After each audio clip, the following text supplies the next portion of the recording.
Now there's a very disturbing story that Sunni sources narrate when it comes to the Prophet in the tribe of Bani Sa'd with Halima. So the Prophet was in that village growing up those 5 years. There are hadiths in Bukhari, in Muslim, in many Sunni sources that say one day the Prophet was playing with the kids when suddenly Jibreel comes. He holds the Prophet, he splits his chest open like a surgical operation.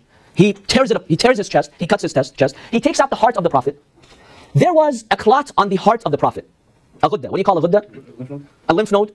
A type of clot on the heart of the Prophet. He takes that ghudda, he cuts that clot. Then he takes the heart of the Prophet, he washes it with Zamzam water in a golden plate container, and then he puts the heart back.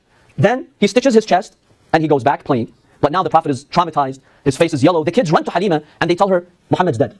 Your child is dead. So she rushes and she sees these marks on his chest, but he was okay. Who narrates this? Bukhari, Muslim, many of these sources. What was that clot? The hadith in Bukhari and Muslim says that clot was a window for the shaitan, the devil, to go into the heart of the Prophet.